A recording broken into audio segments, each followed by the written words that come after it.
আসসালামু আলাইকুম সম্মানিত খামারি। আপনি আপনার সাইলেজের মান ভালো না খারাপ সেটা আমার ছোট্ট একটি টিপসের মাধ্যমে খুব সহজেই জানতে পারবেন। সাইলেজ তৈরি করতে হলে 85 থেকে 100 দিনের মিল্কিং স্টেজের যে ভুট্টা থাকে সেটা দিয়ে সাইলেজ তৈরি করতে হয়। কারণ এই মিল্কিং স্টেজের ভুট্টার মধ্যে প্রচুর পরিমাণে ন্যাচারাল সুগার থাকে, মানে হলো প্রাকৃতিক চিনি থাকে। যখন এই ভুট্টা ফার্মেন্টেশন করা হয় তখন এর মধ্যে ল্যাক্টোবেসিলাস, পেডিওকোকাস, এন্ড্রিকোকাস এই তিন টাইপের পজিটিভ ব্যাকটেরিয়া তৈরি হয়। এই পজিটিভ ব্যাকটেরিয়াগুলো ল্যাকটিক অ্যাসিড তৈরি করে। যখন ল্যাকটিক অ্যাসিড তৈরি হয় তখন পিএইচকে 4.2 থেকে 3.8-এ নামিয়ে নিয়ে আসে।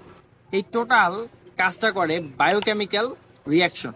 এই বায়োকেমিক্যাল রিয়াকশন যখন ভালোভাবে সম্পন্ন হয় তখন সাইলেজের মধ্যে তীব্র টকযুক্ত এবং কিছুটা অ্যালকোহলিক ঘ্রাণ পাওয়া যায়, যেটা গরু খেতে খুব পছন্দ করে। আপনি কিভাবে বুঝবেন আপনার সাইলেজ ভালো না খারাপ? এখানে বোঝার একটা উপায় আছে। যদি আপনার সাইলেজ খারাপ হয় সেক্ষেত্রে সাইলেজের ঘ্রাণটা টক হবে না। সাইলেজের ঘ্রাণটা কিছুটা মানে হালকা টক হবে, তীব্র টক হবে না এবং অ্যালকোহলিক ঘ্রাণটা থাকবে না। আর সাইলেজ থাকবে ফ্যাকাশে। এই যে সমস্যাটা এটা কখন হবে?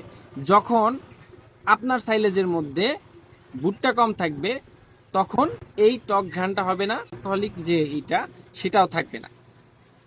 এর মূল কারণ হলো ভুট্টা যখন কম থাকবে তখন ন্যাচারাল সুগার কম থাকবে, ন্যাচারাল সুগার যখন কম থাকবে তখন ল্যাকটিক অ্যাসিড কম উৎপন্ন হবে, সাইলেজের পিএইচ এর পরিমাণ কম হবে না, এর জন্য এটা টক হবে না।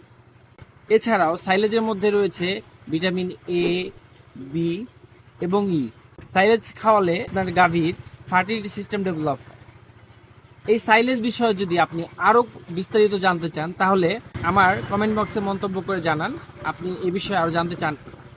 আমার ভিডিওটি যদি আপনাদের ভালো লাগে তাহলে আমার পেজটি ফলো দিয়ে রাখবেন, লাইক, কমেন্ট, শেয়ার করুন। সবাই ভালো থাকবেন। আসসালামু আলাইকুম।